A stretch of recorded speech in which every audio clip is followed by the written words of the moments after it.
Hello viewers, welcome to Mayilambu channel. Dishwash machine எப்படி operate பண்ணுறதுன்னு demo காட்ட போகிறேன். நீங்களாம் பாருங்கள், வாங்க வீடியோக்குள்ளே போகலாம்.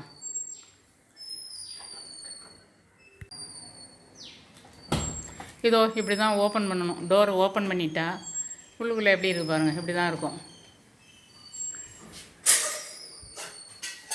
இதில் தான் பாத்திரங்கள்லாம் அடுக்கணும். எதை அடுக்கணுன்ட்டு அது ஸ்பூன் கரண்டிகளெல்லாம் வைக்கிற இடம் அது. அப்படி தான் வைக்கணும்.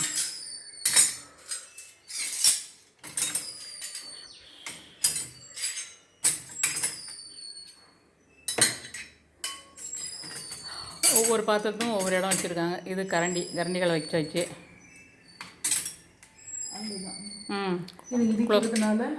இடிக்காமல் இருக்கிறதுக்கு பாத்திரங்களை அட்ஜஸ்ட் பண்ணி எங்கேயும் இடிபடாமல் வைக்கணும். மேலே மிஷின் ஓடும்போது ஒரு சுற்றுறதுக்காக ஒரு இது வச்சுருக்காங்க, அதில் இடிபடக்கூடாது. இது பிளேட்டு பாத்திரங்கள் கவுத்து வைக்கிறது. இது டம்ளருக்கு ஸ்டாண்டு. இதே மாதிரி டம்ளர் வச்சு விட்டுடலாம்.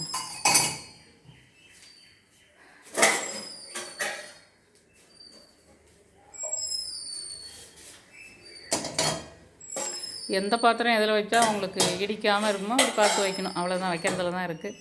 வச்சு பழகிட்டாக்கா நமக்கு அது பழக்கமாயிடும். சின்னது அடியிலையும் பெரிய பாத்திரங்களை மேலேயும் வச்சா ஒன்றோட ஒன்று உரசாமல் இடிக்காமல் க்ளீன் பண்ணுறது ஈஸியாக இருக்கும்.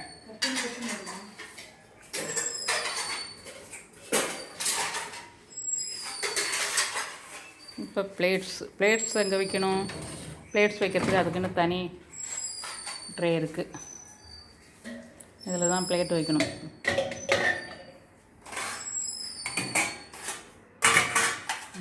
இந்த ஸ்டாண்டில் சொருவி வைக்கிற மாதிரி தான் டம்ளருக்கு அப்படியே பிளேட்டுக்கு வைக்கும்.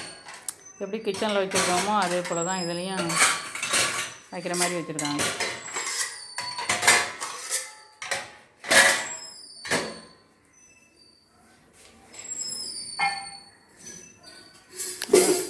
மிஷினோட முழு தோற்றம் இது தான். உள்ளே இருக்கிற டெபாசிட்டி இப்படி தான் இருக்கும். இதில் எல்லாத்தையும் போட்டு ஓட விட்டுட்டாக்கா மூடி வச்சு ஓட விடணும்.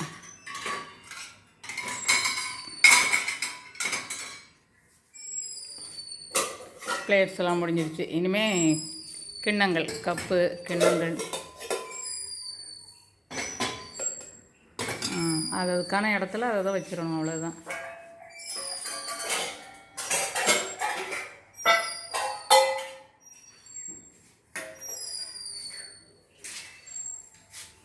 உள்ளுக்குள்ளே எதுவும் கொட்டுற மாதிரி ஐட்டங்கள், பசை, இந்த காய்கறி தோல், தக்காளி பழங்கள், சாப்பிட்டதோட எச்சங்கள், முருங்கைக்காய், மாங்காய், இதனுடைய தோல் கொட்டை, இதெல்லாம் எதுவும் இல்லாமல் எடுத்துகிட்டு கழுவணும்னு இல்லாமல் அதில் எந்த ஜாமானும் இல்லாமல் போடணும். அவ்வளோதான். கழுவுன மாதிரி இருக்கணும் பார்க்குறதுக்கு.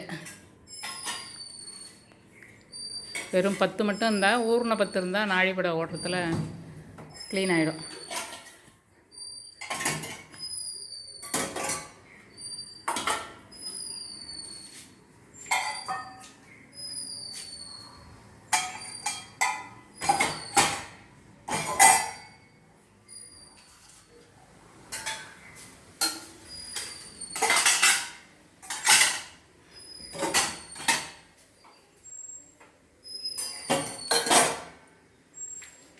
ஒன்றோட ஒன்று இடிக்காமலும் சுற்றும்போது அடிபடாமல் க்ளீன் ஆகணுங்கிற மாதிரி ஜாமானை நம்ம அடுக்கி வைக்கிறதுல தான் இருக்குது எல்லாமே.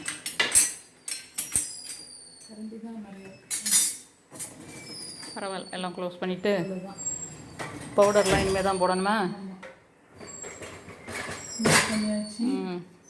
அதை சுற்றி அந்த ஃபேன் 2 இடத்துல 2 ஃபேன் இருக்குது. ஒவ்வொரு ஸ்டாண்டுக்கும் ஒரு ஃபேன் இருக்குது. அது ஜாமானை சுற்றி பார்க்கணும். ஜாமான்லாம் அது இடிக்கக்கூடாது, இடிபடாமல் இருக்கணும்.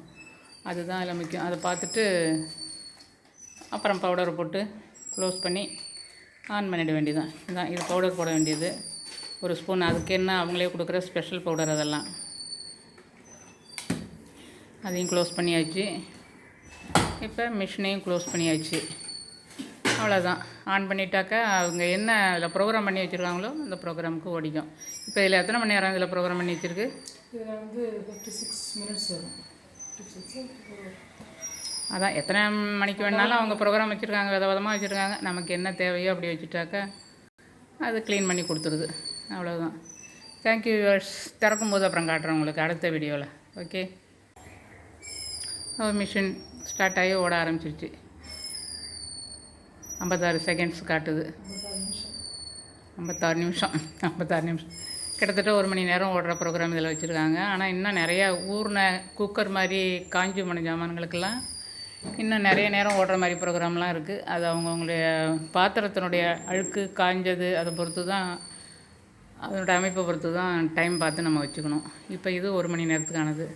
1 மணி நேரம் கழிச்சு ஓடி முடிஞ்சதுக்கப்புறம் அதை ஆற விட்டு நல்லா ஹீட்டாக வெந்நீரில் கழுவுறதுனால ஹீட்டாக இருக்கும்னு சொல்லுவாங்க. ஆற விட்டு ஒரு அரை மணி நேரம் கழிச்சு தான் திறக்கணும், திறந்தால் நல்லதுன்னு சொல்லுவாங்க. திறக்கும்போது ஒரு வீடியோ எடுத்து நான் போடுறேன் அப்புறம். ஓகே.